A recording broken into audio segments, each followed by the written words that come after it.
All righty, why don't we get started at 7 o'clock? Welcome, everybody. Um, yeah, let's dive in. So welcome back. A couple of quick things, and then I'll introduce our guest. A happy Tuesday to everyone. No snow yet, but that's coming. My name is Will Yerman. If you haven't been to our seminars before, I'm the Norman Eberly Professor of Professional Practice in the Donald P. Bellisario College of Communications Journalism Department. I have to write that down, it's too long. Just a couple of things before we get started. I want to thank Joe and Shirley Eberly for establishing the endowment that supports this lecture series and supports a lot of the activities we're able to provide for our students. It honors Joe's father, Norman, who was a graduate of our college a long time ago, who went on to a long career in journalism and in writing. So thank you to them. We've got lectures scheduled pretty much every week through the middle of April. The next 3 weeks happen to be all photographers. Next week, a young photographer named Ariel Colbert, who's a staff photographer at the Memphis newspaper, is going to talk about her work, especially her portraiture. And then after that, we have Ben Garvin, who's a super talented and creative now documentary filmmaker who started out as a still photographer. And then in 3 weeks, we have Lynn Johnson, who's a photographer who does a lot of work for National Geographic. So it should be a great next few weeks. And then we have a bunch of people after that. So please come back. As a reminder, this is a webinar format, so we can't see or hear you. So feel free to keep your pajamas on and sit back and relax. Depending on the device that you're on, at the bottom of the screen, there's a chat button, excuse me, where you can post questions, and Andrew will get to those at the end of his talk. So with all of that out of the way, I'm super excited to introduce our guest, who I'm meeting actually for the first time, but I've been hearing about for 10 years, ever since I got to Penn State. Andrew McGill is a graduate of our program and is now, if I have his title right, he's at Politico, where he leads their interactive news team. If I have that wrong, he'll correct me. But I'm thrilled to hear what he has to say and really looking forward to it. So with that, I'm going to turn it over to Andrew, and I'll come back at the end to help with any kind of questions that we have. Sure. Well, thank you, Will. And it's great to meet you in person, sort of. You took my class a few years back. We're great. But I don't think we ever actually had a video chat, so great to see you. I want to thank you guys for choosing to have me come and talk, which is still crazy to me. It feels like I just graduated Penn State, like a few days ago, and it's been 10 years. But it was a really great point in my life. Prepared me for what's been a pretty fun period since. So without any further ado, let me share my screen, and we're going to see if I can do it right the first time, because doesn't always happen that way. So I am going to task Will with telling me if you don't see a hand emoji, come on screen and tell me. But if you do, we're good, and I'll keep on rolling. All right, so anyway, again, I'm Andrew McGill. I'm a 2010 Penn State graduate. And like Will said, I'm the editor of interactive news at Politico. If any questions about what that actually means later, feel free to ask me. But today we're going to be talking about something different. Today we're talking about jobs and careers and journalism and all things like that. But also we're going to talk about a phrase that I first heard almost 10 years ago, pretty soon after I graduated, and a phrase that stuck with me ever since. And the phrase is, there are no trains and there are no stations. All right, so what does this mean? Let me tell you in a quick story. So the year is 2012. I am in New York for a job interview, and it's a big interview. It's with a big news outlet. I was getting a lot of buzz at the time, and I'm losing my mind because this place is a big deal. But also, the job was to run their social media accounts, and I'm freaking out because I'm a reporter. I don't do social media. I mean, I do professionally. I tweet, and I have a Facebook and stuff like that. But I write stuff. I'm a reporter. That's my identity. That's what I do. And if I am a person who instead, runs social media, well, then I'm not a reporter, am I? I'm like, does that mean I'll never be a reporter again if I'm not writing? Will I forget how to do it? Will I be typecast forever as the guy that professionally tweets for a living? And the thing I kept coming back to is, what if I am on the wrong track if I take this job? So these are all thoughts that are running through my head, right? But they're also thoughts that I am blurting out to the managing editor of this publication, who is interviewing me, and which is pretty unprofessional and not a way to get a job. But this editor, in one of the kindest and most generous moments of professional grace I've ever experienced, he listens to me and he nods and he says, Andrew, there are no trains and there are no stations. He kind of goes on. He says, a lot of people think their career is like a train track where you show up at the station, you get on board, you head to the next station, you get out your next train until you reach your final destination. But if you miss your train at the station, right, in this mindset, you're screwed. You're done. You're on the wrong track. Actually, there are no tracks, he told me. And there's not even really any stations either. There's just you. And the path you're going to take won't move in a straight line or in the direction you'll expect. It'll surprise you. And that's actually a good thing. You should want that. So I didn't get the job, obviously. You didn't guess that. But this advice has really stuck with me to this day. And so, we're talking here about careers and career tracks. But what I want to talk about is how we can think of a career without tracks. And that's something that doesn't always come naturally to the journalism industry. So any of my staffers could tell you, Politico, that I love agendas for my meetings. You cannot have a meeting without an agenda. So here's what we're going to cover today. First, we're going to talk about how careers in media used to work, in my view. Then we're going to talk about what's changed. And then we're going to wrap up with some analysis about what's good, what's bad about that, but the opportunities that this presents to students like you. So the thing I would say most of all is that this is a unsentimental presentation. A lot of profoundly heartbreaking things has happened in the last 20 years in the media business. I've experienced it. My family's experienced it. My friends have. Your professors have experienced it. But I'm not here to make you sad, right? I'm here to help you see what it means. A bunch of good stuff has kind of disappeared, right? But so is a bunch of bad stuff, like really bad stuff. So there are no tears in this presentation. The other disclaimer is that a lot of the trends I'm bringing up to apply mostly to print and digital media. Broadcast, be it television or radio or public radio, is an area I'm kind of less familiar with. And when I have seen of it, it still has a fairly rigid hierarchy that unfortunately seems firmly in place. So we're focusing more on the print and digital media, the production of words and pictures and graphics and so on like that. So with that out of the way, here is how careers worked back in the day when basically I'd say right after the dinosaurs died up until maybe 10 or 15 years ago. First, you would graduate college. Hopefully you had an internship or two. Maybe you spent the summer working somewhere, you get your diploma, you're ready to join the workforce. Next, you would get your first job. And if it's let's say like 30 years ago, it would be at a weekly newspaper, right? It's small. The editor might also be like the fire chief or something. It's not much to talk about, but it's a foot in the door, right? It's a place where you learn the basics, you learn how to call people and write stories based off what they tell you. And you might spend, like a year or two there, right? The next thing you would do is you'd go and you'd hit a job at a daily newspaper, right? And it's still small, right? But it's a daily. This is great.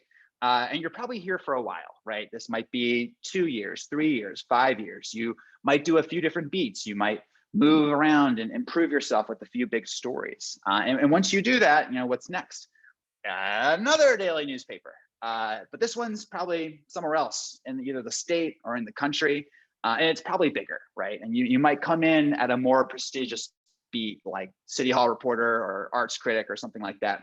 And you double down, right? You are here for 5 more years. And for a bunch of people, like this is funny, like they stick around, they might move up in the hierarchy, move into editing. But others might say like, I want to do something else, I want to move on. And they set their sights elsewhere and they might land at a Metro Daily, right? And this is the beginning of, the air quote big leagues, right? An honest to goodness city newspaper, though it might not be a very big city. And again, tons of folks are happy here. This is, right around where a lot of people start settling down and start having families.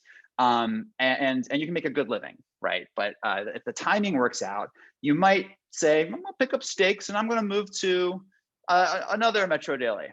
right? And this might be in a truly large city. It might be in Philadelphia. It might be in Chicago. It might be in LA.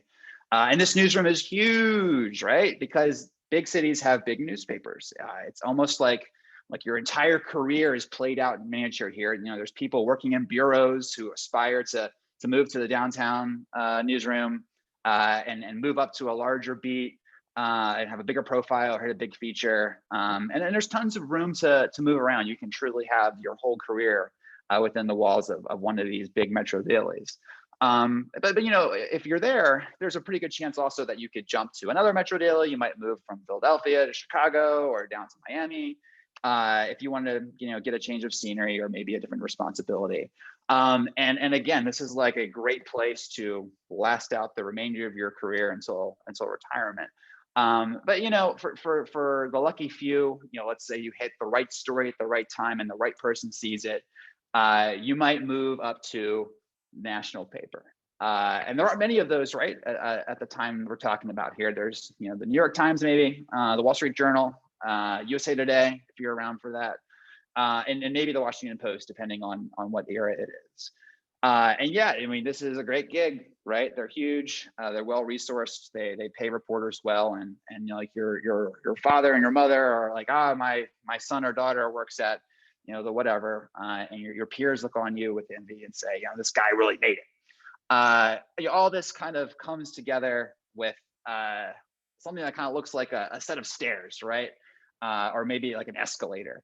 And it works. Like, people did this. People jumped from publication to publication, moving up the escalator as their talent and their desire warranted. And in the process, they also moved around the country a lot. You know, you moved within your state, or you moved across to the other coast. There's a lot of geographic mobility. And like I said, that this worked, and I'm not going to pick on Russ Eshelman, but he's the head of the journalism department and my mentor at Penn State when I was a student there, and he's very accomplished, so I can feel justified in doing so. You know, this worked for Russ. I'm leaving out a few steps for simplicity, but you know, he started his career at the Gettysburg Times. If I'm wrong, fact check me on this later, Russ. I'm pretty sure I looked at your CV, try to get this right. You were there a little bit. You jumped ship essentially to the Lancaster New Era, which was a larger daily, right? We're there for a bunch of years, and then you moved to the Philadelphia Inquirer, covering state politics and state government, and then eventually came to Penn State. So, you know, this is the system working. This is the escalator saying, we found some talent.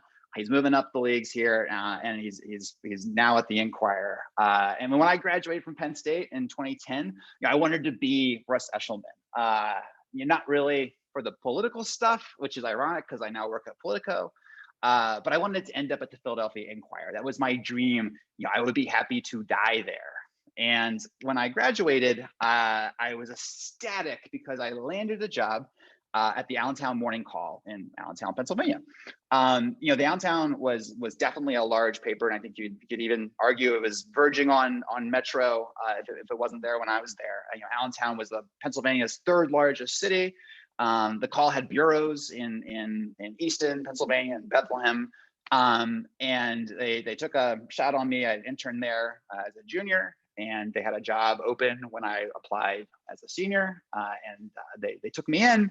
And I'm still grateful for that because I learned so much. And at the time, I was like, this is great. You know, I skipped 2 steps of this ladder. I skipped the weekly.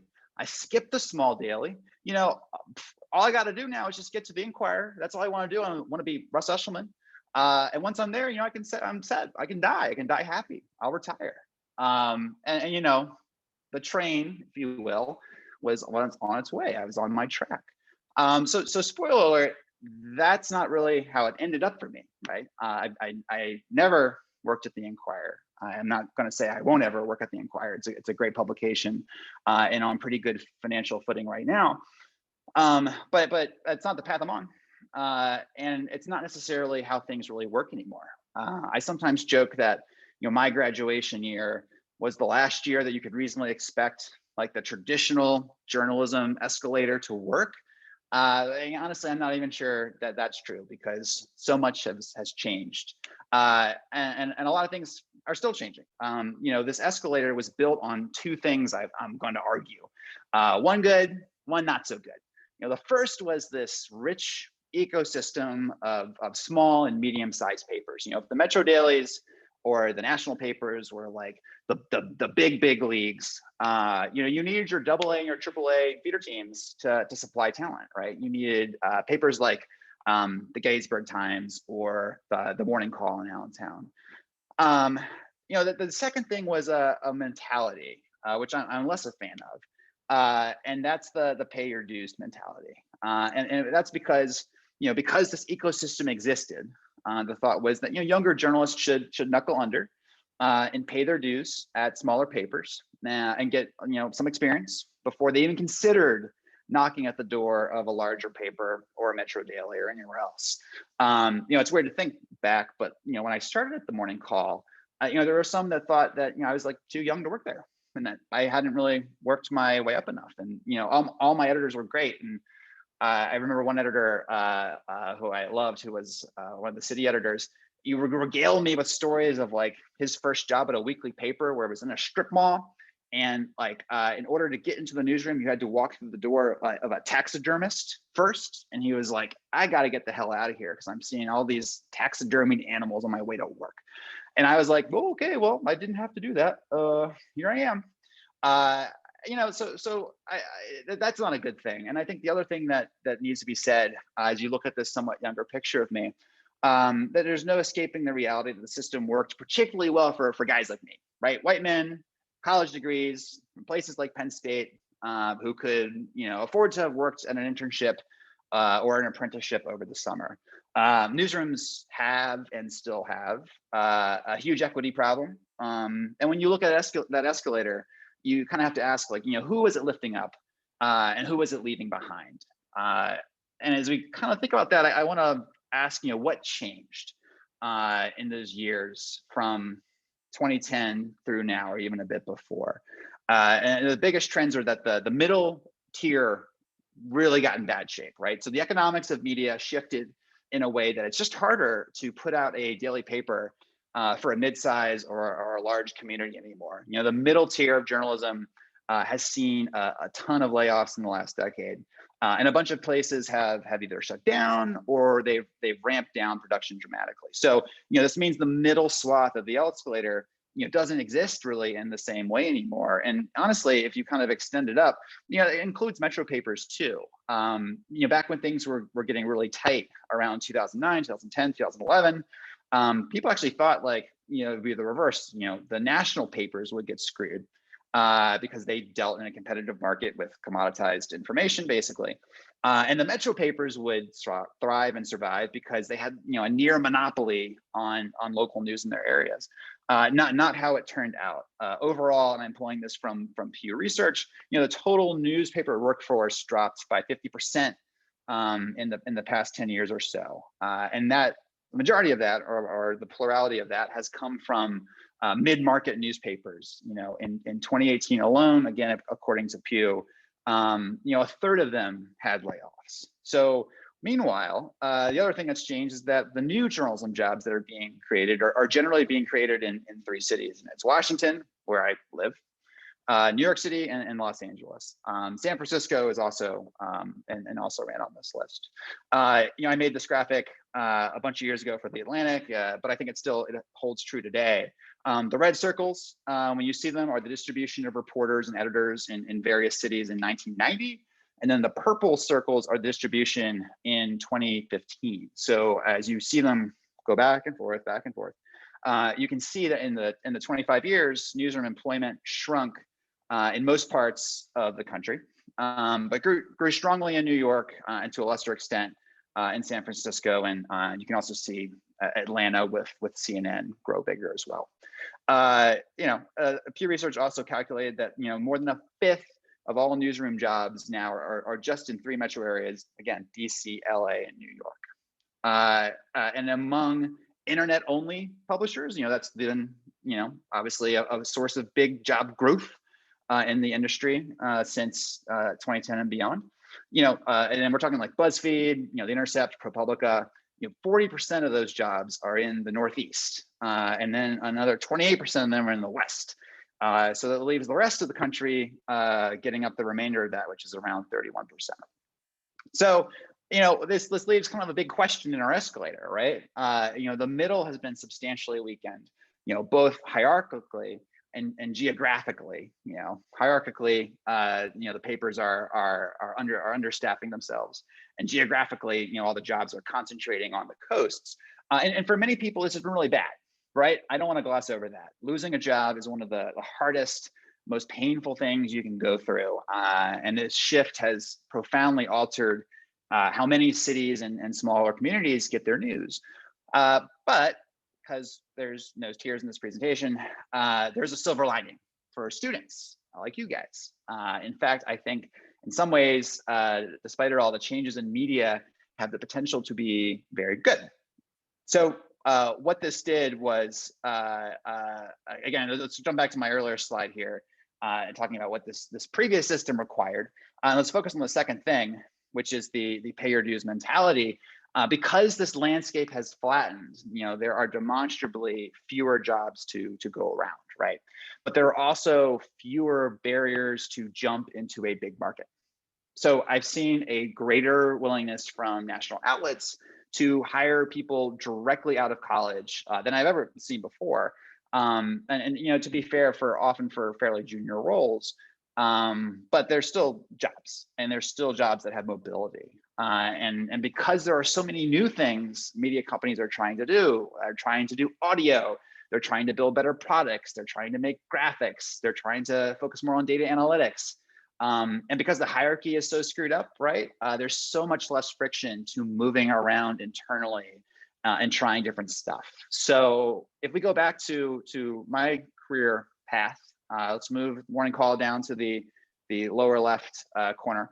I started out the Morning Call doing fairly typical reporter stuff. I had some school districts I covered some towns, and I pitched in on breaking news stuff. And I had an opportunity that I have never gotten since, which is to be a daily reporter who is truly touching all different parts of the news product, which was really cool. And it's something that only I think like a locally focused newspaper can give you. But the next thing I did was I went to the Post-Gazette in Pittsburgh, and I didn't do more reporting there. I did interactive graphics for an energy vertical. At the time, Marcellus Shale and natural gas drilling was a huge deal. And I was a part of the team that put together Pipeline, which was a website the Post-Gazette put together covering that industry. But as you do, I got bored. And after about a year and a half, a job opened at the Post-Gazette covering county government. And I was like, I'll do that. Why not? And I picked up stakes from the newsroom and moved a few blocks over to the county courthouse in Pittsburgh, and I covered the county. But the siren call of doing again data stuff and using my computer skills reached out to me, and an opportunity opened up in Washington D.C. With a magazine called National Journal, and within a year and a half of me starting county government, I was now editing a very small team of folks making graphics covering politics in DC. It was just something that, I would not have happened 20 years before. I firmly believe that. After that, I lucked into being in a company, National Journal, whose parent company also owned The Atlantic.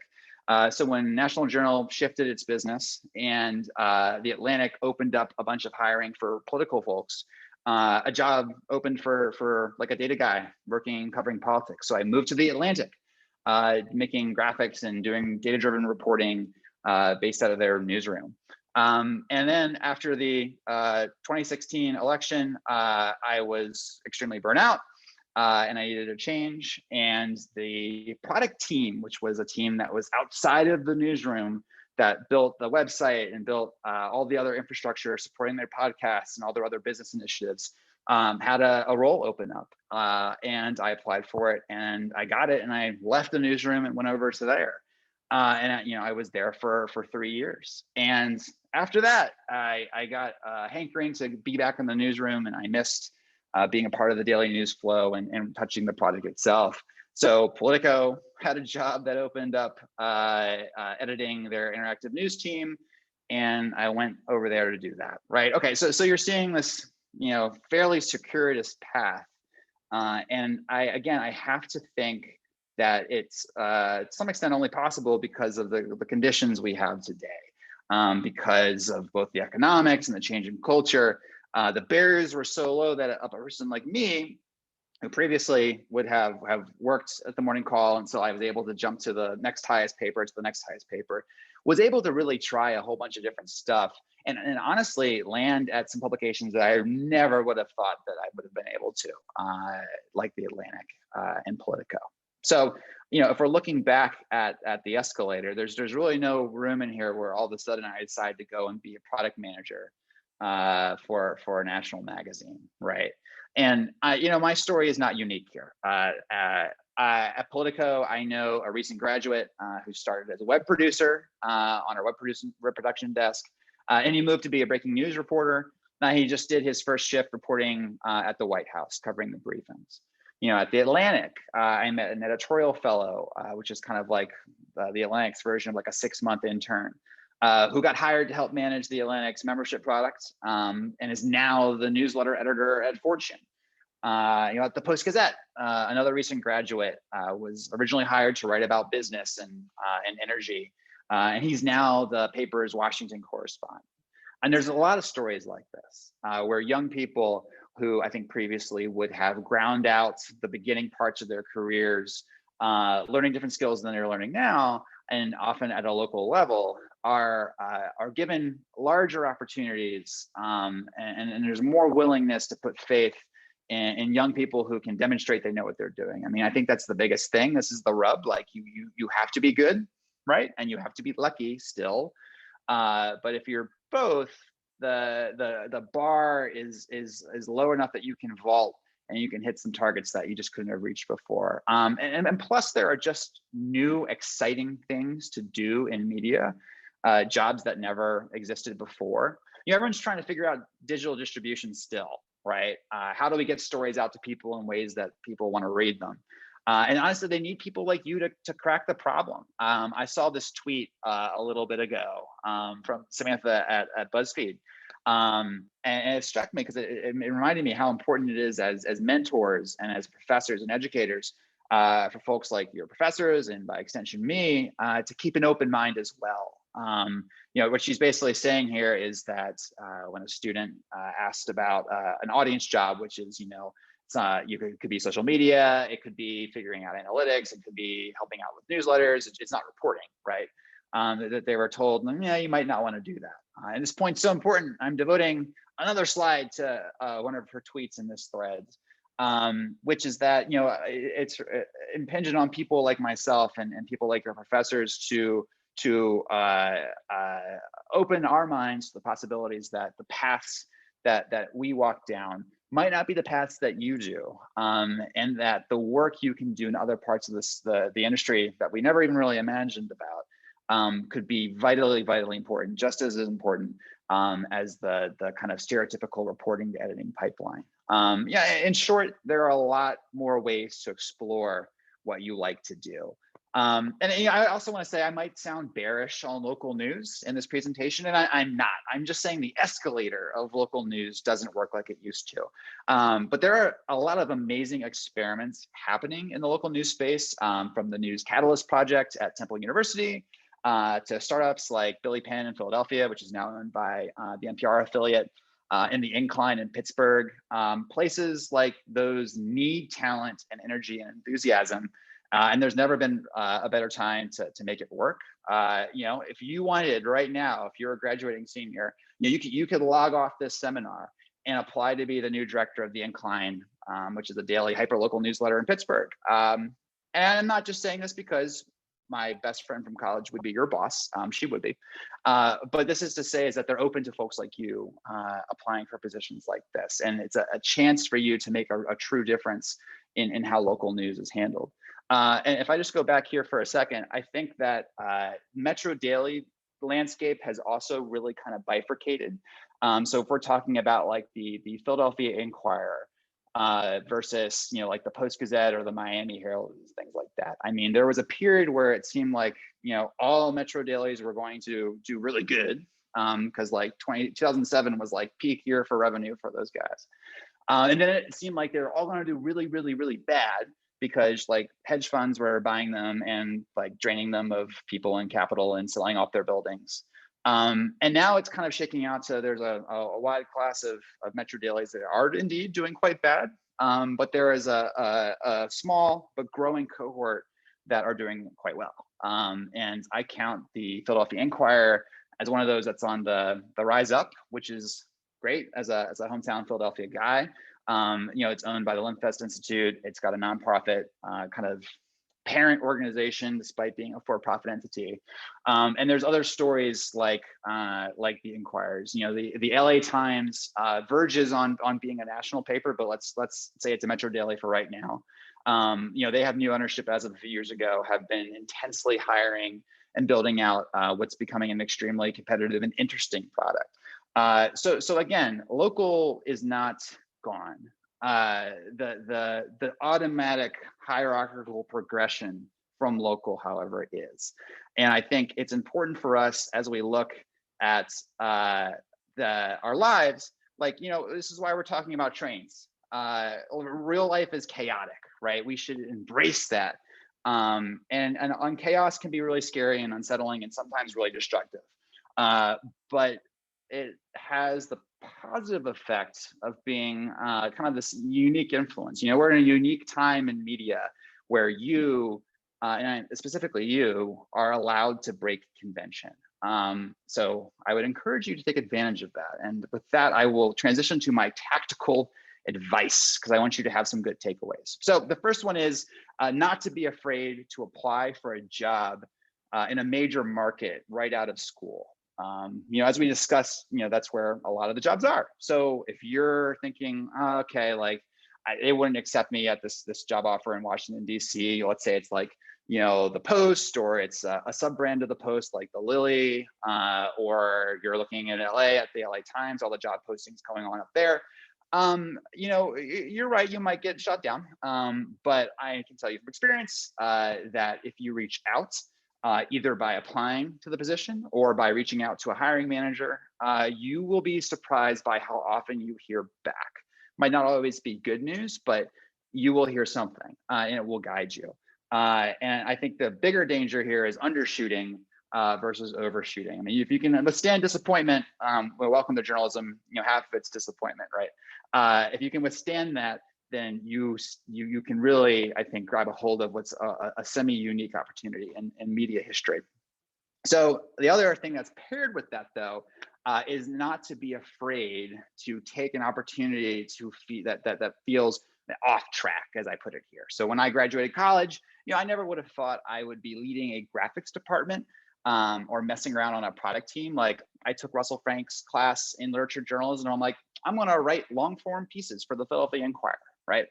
And that's not how it happens. But I can trace where I am now back to all these little moments where I had to swallow my doubt and say, okay, I'm going to do this thing that feels different, even if it's a little bit weird. And if I hate it, I can just do something else, hopefully. And the important thing here is that there's no such thing as off track. It just doesn't exist. And something else that I think gets short shrift, and indeed is getting short shrift in this presentation, is that your job is not your life, right? You need money to live, and you need to find hopefully some value in work. But it's not everything. We're looking back at our life path here. For all of our talk of twisty career paths, your actual life is much bigger. So if I'm pinching and zooming here, if we zoom out, that's probably not enough. We need to zoom out more. Yeah, that's more like it. Your job is not your identity. It's part of it. It's something you do for at least 40 hours a week. So hopefully it's something you enjoy. But the sad truth is, your job is going to break your heart at some points, but you're also going to break your job's heart, which is fun.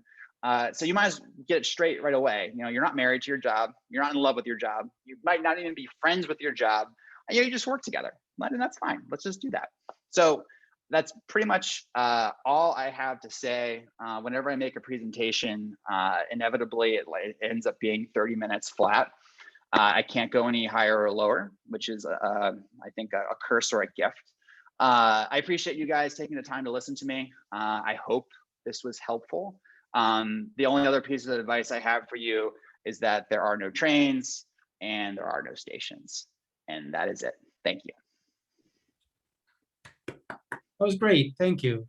I like that you always end up at 30 minutes. I wish I had that. I can never time my talks. So I have some questions, but if you guys have questions, please drop them into the chat or the Q&A, whichever floats your boat. Either way is fine.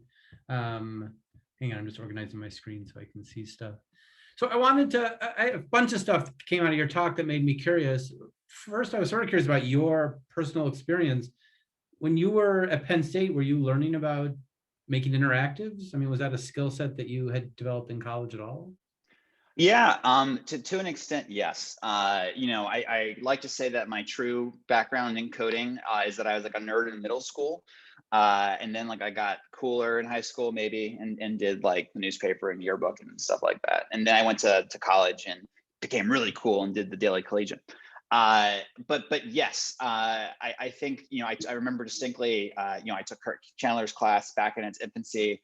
And I'm not sure what it was called now, but I don't remember what it was called back then, but I called it multimedia journalism, where we learned about using video and other techniques and audio to tell stories. And basically, it was that class that made me think like, well, I need to like post these things somewhere. And I don't really have like a website. And my cogs started turning back of like my middle school nerddom. And I'm like, I could remember how to do that. The crucial thing here is that I'm entirely self-taught with the technology end of the business. I didn't have an information science degree, and that is extremely normal and good.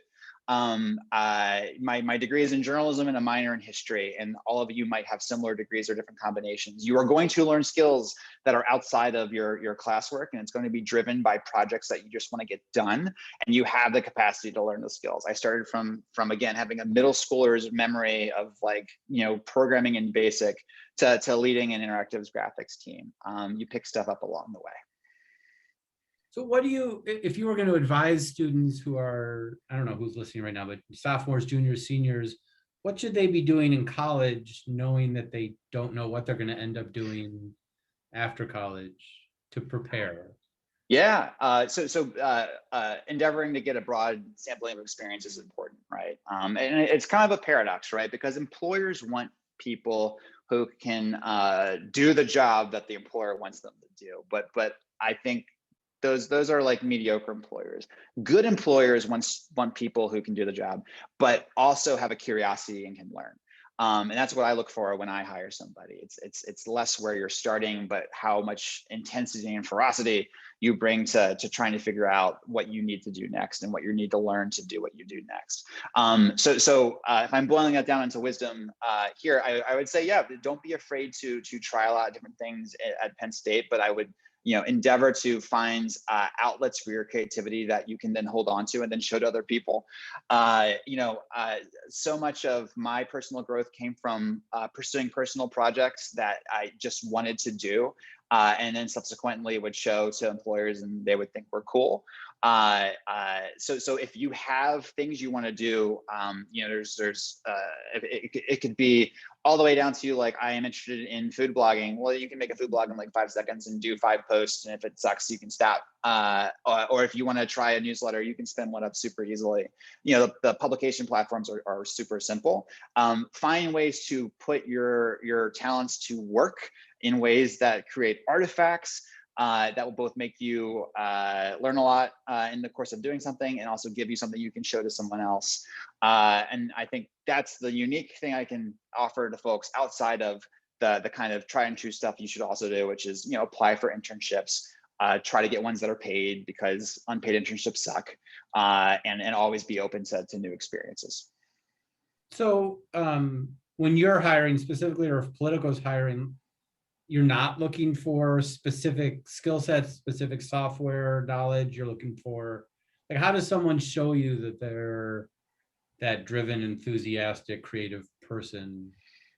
Yeah, so I just did a hire for my team, right? And there was a prerequisite for my team. You had to have some coding ability, right? I didn't want to start from zero because I needed you to be able to work from day one. But a lot of the portfolios I looked at were folks that didn't know precisely the technologies that we were using. There's all these like little sub libraries and genres that each individual place kind of locks into.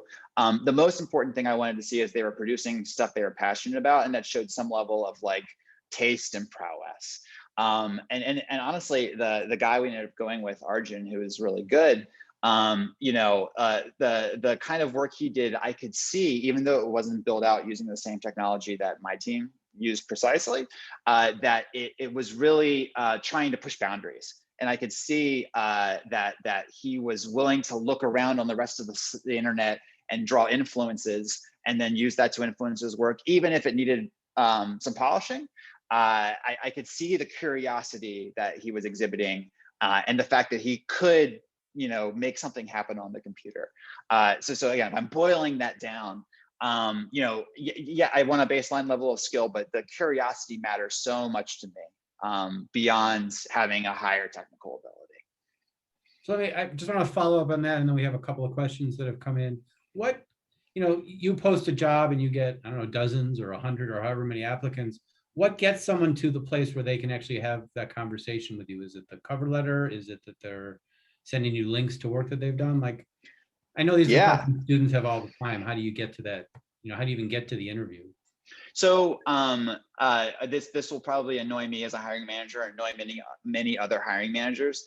But once you submit the job posting through the portal, you email the editor as well, because I can tell you that Arjun did that, and it did rise his application to my attention. And I'm like, okay, well, I'll click your GitHub link right now. I mean, I'm not doing anything else. I'm on my phone. And I was like, oh, this is pretty good. And then subsequently I went in through our application management software, and I'm like going through, I'm like, oh, there's Arjun, right? Oh, he's pretty good. Oh, well, he worked here. Okay, nice. Email the hiring manager. It might annoy them, but it worked. Okay, I will save that as advice for students. So one question we have from someone anonymous is, what would it take to start a hyperlocal paper in a small town in a media desert? Well, great question. I'm going to disambiguate real quick paper, because I'm going to presume that you're not going to try and print a paper, which would not be bad because there's access issues with the internet, but it's certainly a higher level cost. So let's just say you're having a media website for a news desert. There's actually a very precise answer to this. One of the news organizations I talked about in the presentation called News Catalyst, again, based out of Temple, their whole job is building out tools for small newsrooms to be able to use to raise up their work, but also just straight up publish their work, period. And one of the projects they just did, I'm blanking on the name, it was very clever, was trying to figure out what's the technology stack, as they call it, the minimum amount of technology required to get a news website off the ground, and how much could it cost per month. And they pared it down to basically $100 a month. They have a technology stack that will result in a website that is on the internet and a CMS, a content management system that is robust and can support images being flown in and text messages being sent out and stuff like that, all for $100 a month. So that's my very precise answer. And I think beyond that, getting the technology squared away is part of it. I think you really have to figure out what your audience wants, right? The news desert doesn't. I'm hesitant to say it exists for a reason, but there's probably a reason that it's harder to have a site take hold there, either because of the remote geography and the low customer base, or other factors. You really have to hook into what that community needs, and that means listening to the community members and finding out the best way to serve them. But do you think that it's doable in at least some of these communities that have lost their local papers, or to create a sustainable model that can cover local news, report on a small community, and yeah, so sustainable is the question, right? Let's say that let's even roll it back further. Let's say forget the $100 a month. Who cares about having a website? You literally just want to have a newsletter. You can spin up a Substack newsletter for dirt cheap. I think it might even just be a revenue share of people who sign up. And the real question is, can you're going to be the most expensive piece of equipment, if you will, right? Like your talent, your time. You have to eat. You have to have healthcare, and let's say that the break-even point's $40,000 to support your life. You have to be able to get enough revenue to pay a 40,000 bill every year, and I think that's hard. Obviously, it's hard, right? And subscription-based stuff is kind of where a lot of local organizations have gone, because advertising revenue is just like so difficult to pin down these days. And I know folks who have very successful followings on Substack, and I know ones that just have absolutely flopped. There's not a surefire way to do it. If I'm rolling back though, I can say if all you have to do is support yourself, and let's say you even pare it back from 40K a bit. I mean, you do need money for health insurance. You can back out what the number of subscriptions you have to sell and the price for which you have to sell them, enough to be able to figure out what's your number. Like if I get 300 subscribers, I'm good. And then you really have to ask the hard question, like, okay, can I get 300 subscribers with the base that I'm looking at? Oh, interesting. All right. Bunch of questions, and I don't want to take up all the time, so let me kind of go through them. Kurt Chandler, who asks, can you talk about the GitHub community and why it's been important to you? Yeah, definitely. So GitHub, for folks who don't know it, is essentially a code sharing website, and it basically makes all modern coding possible.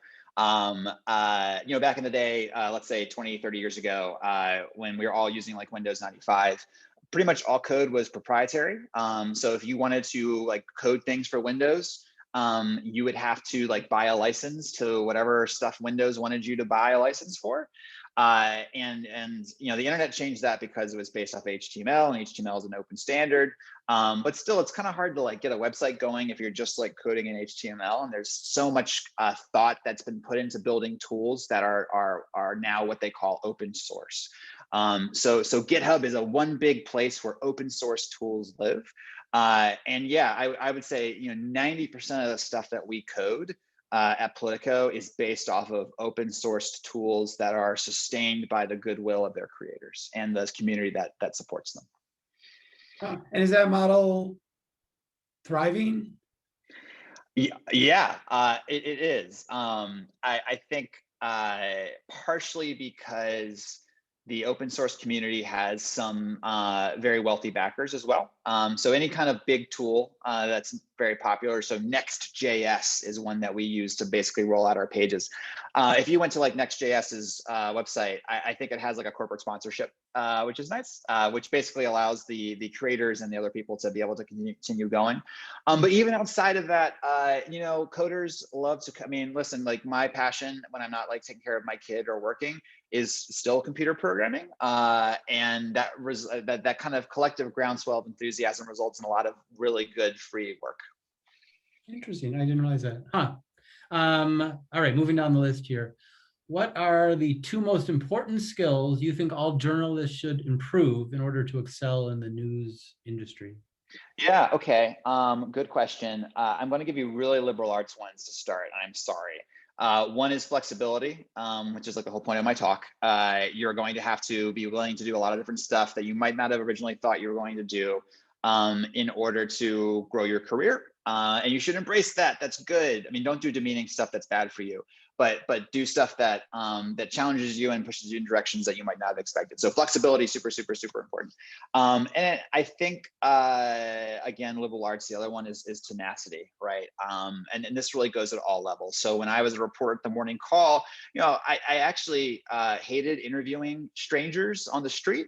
It was my least favorite thing to do. Man on the street interviews were horrible.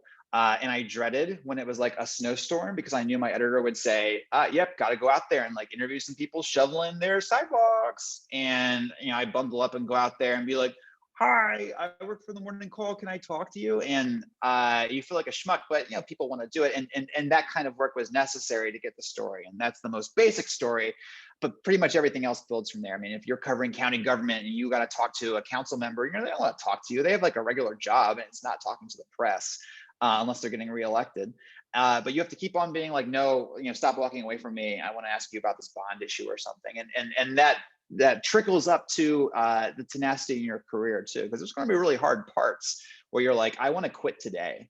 I have to quit. And everyone has those moments. And, I alluded to the 2016 election being really hard. I was extremely burnt out with the Atlantic at that point. And who quits the Atlantic, right?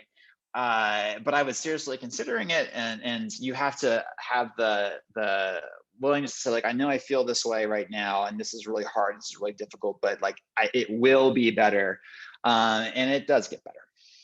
So okay, I'll give you also really tactical advices too. You should attend a lot of training seminars at professional organizations for as cheap as you can get them, because you'll learn a lot of new stuff very quickly. For my end of the business, NICAR, which is the Computer Assisted Reporting conference, has taught me like so much, which is super helpful, and also introduced me to lots of people. And you should relentlessly talk to your peers about their jobs and learn about them, because they'll remember you and they will help you. Okay, I'm writing it all down. Good note. I hope that answered the question. From Russ Eshelman, your mentor. What about old line skills? This leads right into this. This is perfect. Writing, editing, understanding the difference between a planning commission and the zoning hearing board. Are those skills still necessary? Yeah, they are. Actually, it's one of my biggest gripes with Penn State that they never gave me a course in zoning hearing boards, because when I had to start covering them, I was very, very, very confused. Yeah, I mean, listen, your job at any level of the ecosystem is to make information intelligible to readers. And that requires you to be really good at on the supply side, asking questions that are intelligent and kind of get at the stuff you need to learn in order to understand it yourself. And then B, how to properly convey that information in a way that's clear and cogent and concise and on deadline and not too much of a mess for your editors to get through. I mean, those are table stakes, right? And I think the way that I kind of cheat in my presentation, where I tell everyone to apply to the Washington Post, is that you have to be good, right? And that means not that you're born good or you're an amazing talent out of the womb. It means that you've put in the work already, in learning the basics of reporting and in grinding through all the like grammar lessons and the edits from your professors and your teachers and your fellow students, that you've got a baseline where like an editor could seriously look at you and be like, yeah, this person could do the job if I took a chance on them. So if there isn't the single A league anymore of the small paper necessarily, where does the student get that? I mean, I think, collegiate, Penn State has a lot of opportunities for that while you're still in college, right? And for me, the Daily Collegian was a big influence outside of my time at the college, learning from people like Russ. That was where I like ground through all my first million mistakes in journalism, right? So while you're in this kind of 4-year span where you get to kind of not worry about the economic concerns of supporting yourself quite as much, a lot of people still work during college. Try to find as many experiences as you can that will help you grind through those skills. The second of two answers is that you also can pursue independent projects yourself. Now, the thing that sucks about that is you don't always have an editor, right? You're learning more on the fly. That was me when I was learning coding, doing projects. I to this day regret that I didn't have a mentor that could tell me like some basic stuff I'd been doing for years that was stupid. But I still ground through it, and I progressed enough that I was able to get those people eventually professionally. And the third thing is that I'm not saying that there aren't jobs for people coming out of school. There's going to be different kind of jobs at a different kind of progression. So the boon of this time is that the large places have gotten even bigger to some extent. And that means that there's room within that ecosystem to move. So for instance, at Politico, there's a fairly thriving pathway within the organization of, if you're hired as an intern or an editorial fellow, there's a pretty good chance you'll be hired on as either a producer on the production desk, where you're doing kind of some copy editing, you're doing some light reporting, you're doing some like homepage management. It's kind of a smorgasbord. And then you can move into one of the other teams once you've kind of demonstrated that you have the work ethic and the skill to do so. So larger organizations to some extent have subsumed the distributed local news apprenticeship program into their bulk. The sad fact is, though, that it still is a smaller market overall. Awesome. That actually answers, there was a question about what can students do to prepare, but I think that's what you've touched on, right? Is this getting involved in student groups, figuring out projects on your own, finding mentors, those kinds of things. What can the universities do? What should we be doing as professors, as a department to better prepare? That's also from Kurt. Yeah, I think I had to put a plug in for my own class very briefly here, also so I can make Shannon happy because I want to. I think practical courses are really important too, and Bellisario is good at that. Like I'm thinking of the classes that stood out to me the most, honestly, were Com 260. Which I think Russ taught me. I might be mixing that up with 460. And Kurt's class in media production. And also, again, feature writing and literature journalism with Russell Frank, which I still want to get back to someday. We'll see. Practical courses help me so much because they let you grind out the work in practice, not in theory. And I find that so much in journalism, which in some ways is kind of more like a workman's profession than like a professional's profession, is built out of building muscle memory. And I think the more opportunities to build muscle memory that the college can give to students, the better off they are, which is why I love practical classes. So your class in particular, since we're plugging it, someone taking that should have what skills coming in, and what should they be interested in, and what are they? The only skill they have to have, I think, technically, is Com 260, because I do want you to understand how a news article is written, so we don't end the whole time writing like personal essays, but nothing else, right? Like my thought here is that you have to come with a desire to learn a new skill set, which is how to use data, how to crunch it, and how to like build graphics out of it. And a willingness to learn that is basically it. And I will take you from the beginning to the end, the rest of the way through practical assignments. Great. Awesome. We're almost out of time. So my last question, I don't think I see any other questions coming in. So you sort of started your talk with this, you expected in 2010 to go through the small paper to the middle paper, and the dream was the Inquirer, where you could grow old and die, or whatever. What's the dream like? What's your dream now? What do you want? Great question. It's really hard to say. I mean, for a while, I was lucky because when I moved to the Post-Gazette, I kind of had the inkling that maybe the Inquirer wasn't the direction I was going to go, because I was in Pittsburgh randomly. Who would have thought of that? And I wrote down on this piece of paper, like, oh, where I want to be in 5 years and 10 years. And it's kind of eerie in a way, because I think it said like editor leading an innovative news effort or something like that, and like above that was like a magazine writer or something, and like technically I was a magazine writer at the Atlantic, though I was the worst writer there, and I definitely am leading an innovative news effort at Politico. So I've kind of hit the mark for my the notes I wrote when I was 24 years old. I really am trying to take an iterative process from here on out. If I had to give you an answer, I plan to be at Politico for a while because I really enjoy my team and I love seeing my staffers grow. I think the two paths out of that particular role is either doing the same kind of thing at another Washington DC based area, because like I live here, my kid lives here, and I have a house.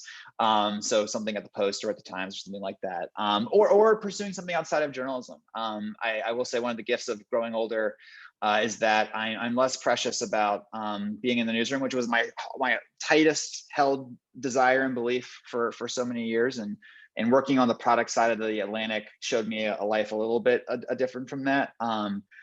So I'm open to trying different problems other than delivering news to people, but I really enjoy delivering news to people, so I'm hoping to stick around for a while. All right. Well, so we'll have you back in another 10 years and we'll play this back and see where you ended up. Good. All right. That's awesome. Thank you. That was really wonderful. Thank you. I really appreciate it. It was nice to finally meet you. And thank you all for listening to Andrew. Yeah, that's all I have. We'll be back here again next Tuesday with another speaker. And Andrew, thank you. I'll let you go back. Thank you. To your life. All right. Good night, everybody.